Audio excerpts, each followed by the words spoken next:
Aim right, achieve big at KR Mangalam University.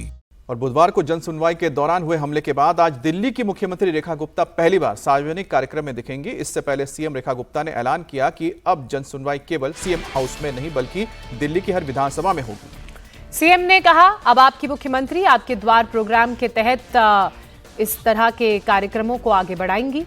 इधर हमले के बाद दिल्ली की सीएम की सुरक्षा बढ़ा दी गई है। अब 20 से ज्यादा हथियारबंद सीआरपीएफ के जवान 24 घंटे सीएम रेखा गुप्ता की सिक्योरिटी, उनकी ड्यूटी में तैनात रहेंगे। दिल्ली के सभी 7 सांसदों के साथ बैठी सीएम रेखा गुप्ता की ये तस्वीर उन पर हुए हमले के बाद पहली बार सामने आई है। गुरुवार को आई इस तस्वीर में दिल्ली के 7 लोकसभा के सांसद सीएम रेखा गुप्ता से मुलाकात करने पहुंचे थे। अब आज सीएम रेखा गुप्ता खुद पर हुए हमले के बाद पहली बार जनता के सामने आने वाली हैं। आज रेखा गुप्ता सुबह 11:30 बजे association of wholesale garments dealers के कार्यक्रम में शामिल होंगी। शाम 4 बजे मुख्यमंत्री दिल्ली सरकार के एक कार्यक्रम के फाइनल में रहेंगी। इस कार्यक्रम में दिल्ली के 13 कॉलेज के 40 बच्चों की टीम दिल्ली में उद्योग को बढ़ावा देने और पॉलिसी रिफॉर्म पर तैयार किया गया प्रोजेक्ट ज्यूरी के सामने रखेंगे। इससे पहले सीएम रेखा गुप्ता ने सोशल मीडिया पर अपने समर्थकों और दिल्ली की जनता के बीच जाने के लिए आपके मुख्यमंत्री आपके द्वार कार्यक्रम का ऐलान किया।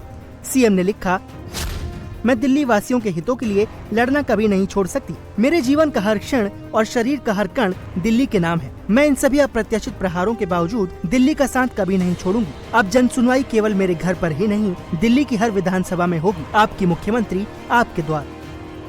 दिल्ली की सीएम रेखा गुप्ता पर 20 अगस्त की सुबह जन सुनवाई के दौरान एक शख्स ने हमला कर दिया था। आरोपी गुजरात के राजकोट का रहने वाला राजेश खिमजी है, जिसे तुरंत गिरफ्तार कर लिया गया था।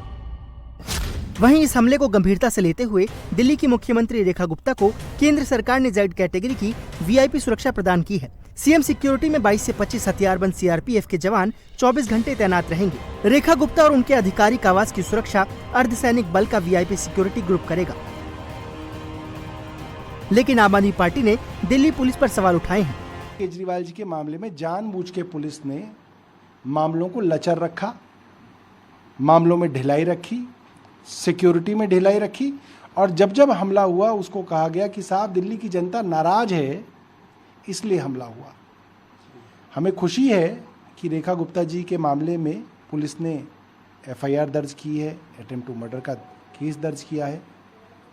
मगर मेरा मानना यह है कि पुलिस अपनी नाकामी छुपाने के लिए उस इंसिडेंट की सीसीटीवी फुटेज को छुपा रही है। आज सीएम एक बार फिर जनता के बीच जाने वाली हैं, तो अब हर विधानसभा में सीएम के कार्यक्रम की तैयारी है। दिल्ली की सीएम रेखा गुप्ता पर हमला मामले में पुलिस हर एंगल से जांच कर रही है। दिल्ली पुलिस राजकोट पुलिस के संपर्क में है, तो आईबी समेत कई केंद्रीय एजेंसियां पूछताछ में जुटी हैं। सीएम रेखा गुप्ता पर हमले का आरोपी राजेश खिमजी 5 दिनों की पुलिस रिमांड पर है। इस दौरान आरोपी ने अब तक की पूछताछ में जो कुछ भी बताया है उसको वेरीफाई किया जा रहा है। दिल्ली की सीएम रेखा गुप्ता पर हमला मामले की जांच कर रही दिल्ली पुलिस गिरफ्तार आरोपी राजेश खिमजी के कनेक्शन खंगालने में लगी है। आरोपी राजेश खिमजी गुजरात के राजकोट का रहने वाला है। पुलिस ने हमले के वक्त ही उसे गिरफ्तार कर लिया था और अब दिल्ली पुलिस राजकोट पुलिस के संपर्क में है। सूत्रों के मुताबिक आईबी समेत केंद्रीय एजेंसियां पूछताछ में जुटी हैं। राजेश खिमजी के सोशल मीडिया अकाउंट्स की जांच की जा रही है। इसके साथ ही पुलिस की टीम आरोपी को दिल्ली में हर उस जगह पर ले जाएगी जहां जहां वो गया था। अब तक पूछताछ में आरोपी ने जो कुछ बताया है उसकी पुष्टि की जा रही है। पुलिस आरोपी की फोन की फॉरेंसिक टीम से जांच करवा रही है। आरोपी राजेश पर हत्या की कोशिश का केस चलेगा। जन सुनवाई में शिकायतकर्ता बनकर पहुंचे राजेश ने सीएम रेखा गुप्ता को कागज देते समय हमला किया था। इधर जानकारी ये भी मिली है कि आरोपी राजेश पर गुजरात में भी चाकूबाजी समेत 5 केस पहले से दर्ज हैं। हालांकि गिरफ्तारी के दौरान उसके पास से कोई हथियार नहीं मिला। इंटेलिजेंस ब्यूरो और दिल्ली पुलिस स्पेशल सेल उससे पूछताछ कर रही है। तो आज हमले के बाद पहली बार सीएम रेखा गुप्ता एक कार्यक्रम में लोगों के सामने आने वाली हैं।